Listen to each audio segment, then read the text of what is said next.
Just jumping on today to discuss professionalism within the healthcare industry. So, obviously, as healthcare professionals, we have certain standards, and 99.9% of the time, everyone is ultra professional. But in the private sector, we obviously want to push that a little bit further to add a little bit of differentiation. So, I suppose as part of our role in practice nav is to ensure we get the message across to be as professional as possible within the industry. So the 5 tips I want to talk about today are really very basic, very simple, but sometimes I think because you're in the industry so long or because you become familiar with some of your clients, sometimes professionalism can get a little bit of a grey area. So it's really important sometimes to revisit and go, okay, here's how I'm going to be more professional. And if you have a new member of staff starting, you might share this video with them or tag them in it just to go, here's 5 little tips to think about how you can act more professional within the industry or within your own profession. So the first one is a real stickler for me. It's obviously be on time.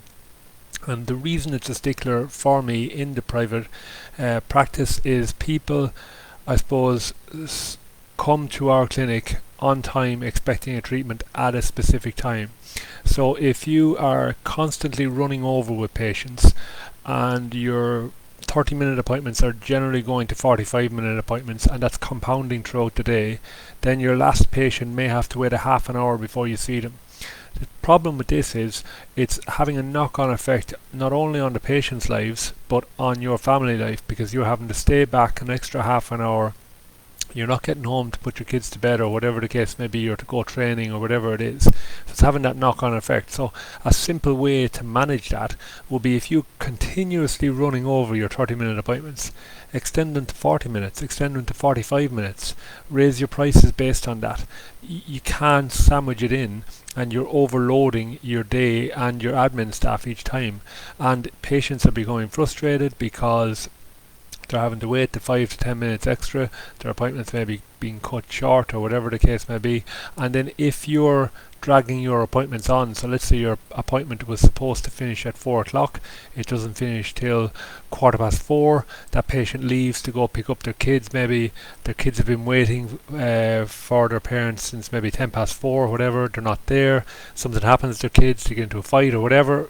It's bad reflection on you, because I was held up at the physio practice or the osteo practice because they were running late. It's not a good look for you. So be on time is number one thing. If you want to be more professional, be on time. The next one then is don't complain. So your patients are coming to you, they're asking for advice, and they're coming in and they're saying, oh, I have a problem with my leg, or a problem with my foot or a shoulder or whatever, I've got this going on in my life, I've got that going on in my life. That is not an opportunity for you to go, I had this issue with my leg, here's what happened to me, I've got that going on in my life, it's very hard for me at the moment, blah blah blah blah blah.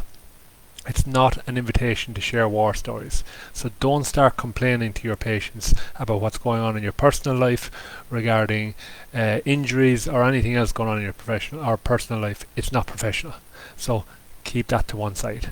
Point number 3 then is obviously going above and beyond for your patients. So one of the things we do at Compass Physio is we follow up with a phone call the next day. We make sure that the patients are okay following their initial appointment.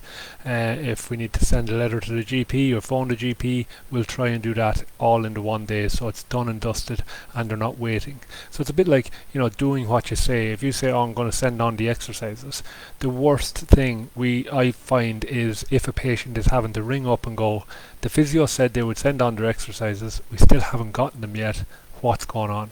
Again, doesn't look good. Do as you say when you say you're going to do it. The following thing then is follow up, is point number 4. So after the patient has been discharged, we would give the patient a ring maybe 3 or 4 weeks down the line, and we would say, hey, how's it going on? Everything going okay? 9 times out of 10 they go, yep, thanks for the call, really appreciate that. If they're complaining about a little niggle they've still got, then we just get them back in.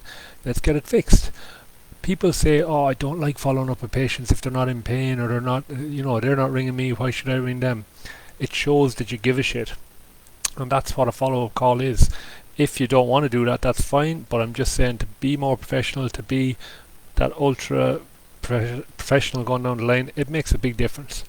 And then obviously the fifth one, which I don't really need to say, but I think I should, is just personal boundaries. So obviously with a hands-on profession, sometimes we need to be very careful about our communication and ensure that if we're doing hands-on treatment, we have informed the clients of what the hands-on treatment is and we've gotten consent. Obvious thing to say, but it's just making sure that we're getting that across from the start with clients. So guys, there are tips for being more professional in work. Very, very simple. Be on time, don't complain, go above and beyond, follow up, and then personal boundaries. Any comments, questions on any of those below, let me know. Happy to follow up.